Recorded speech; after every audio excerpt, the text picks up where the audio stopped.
decision on a random day last year. As Nancy Parker reports, Tabitha's wish turned out to be the most important choice of her life. A grainy webcam can't hide Tabitha McLindon's star quality.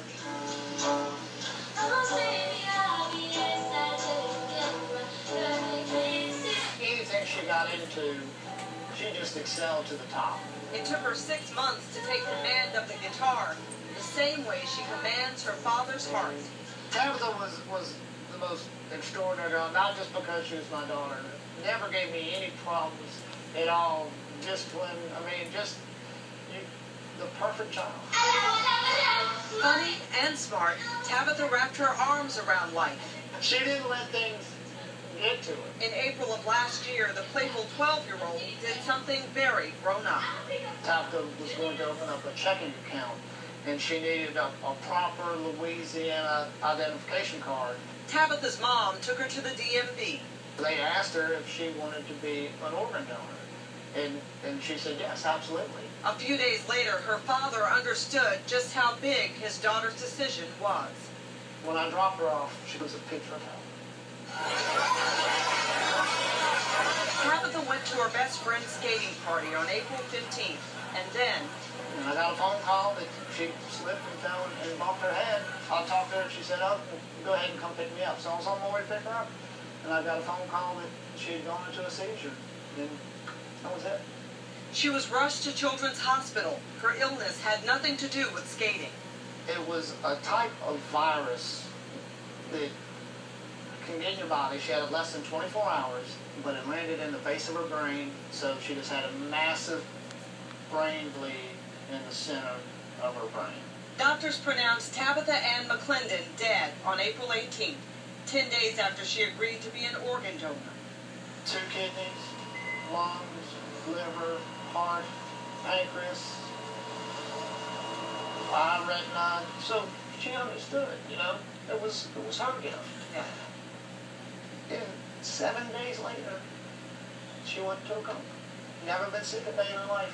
I mean, this is her, the Lee Road Junior High yearbook staff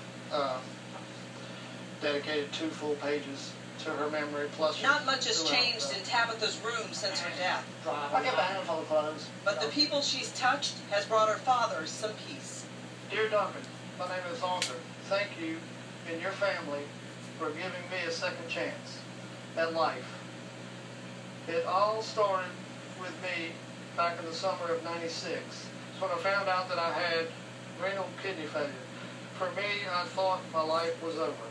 A letter from the man who received one of Tabitha's kidneys was her father's first realization of the power of Tabitha's wish. In a way, I feel like I've gained 7 new family members. I haven't met them, but they're a part of me now. Tabitha's remains are here on the grounds of St. Joseph's Abbey in Covington. And it was here, at her final resting place, that her father arranged to meet one of the precious lives her organs saved. Day I've been waiting for just short of a year right now. I feel like I'll be seeing the poor Tabitha again.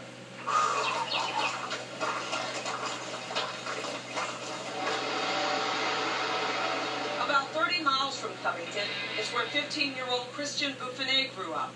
While Tabitha was healthy and happy, Christian spent most of her life on oxygen and could barely breathe, quickly losing her battle against a chronic lung disease called cystic fibrosis.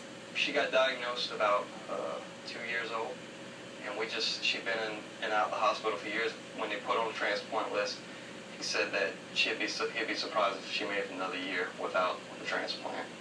And from the time she got listed, it was maybe 2 months later. Tabitha's death brought an answer for Chrissy, and the family chronicled the journey on a Facebook page, saying, on April 19th, "We are on our way. Chrissy is getting new lungs. Everyone pray." And then on the 20th, "Our baby did excellent. The surgery is over, and she's doing great.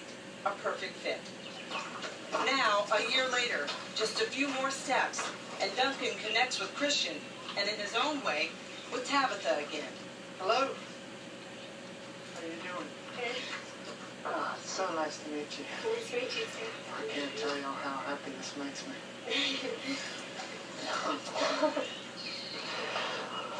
Wow. So how you doing? Good. Really good. I feel like I know you, even though I've never met you. You have the same spirit as Tabitha, and it just really blows me away. This is just a place for me to visit. Just a portion of Tabitha's ashes are here, and it's just a place for me to come and visit. I really don't know how to explain it, really. Like my dad said earlier, it's a roller coaster of emotions. I don't know exactly how to explain it. This could have been you. Yeah.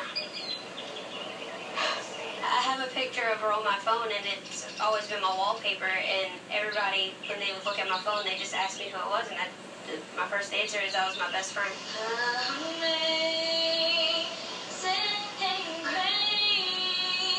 Just say thank you so many times. Tabitha McLindon, the girl with a voice like an angel, became one for strangers with very little hope. That is the one thing that gets me up every day. Continuing on with life. I think that's all back to down and letting it be known. That joy comes from giving.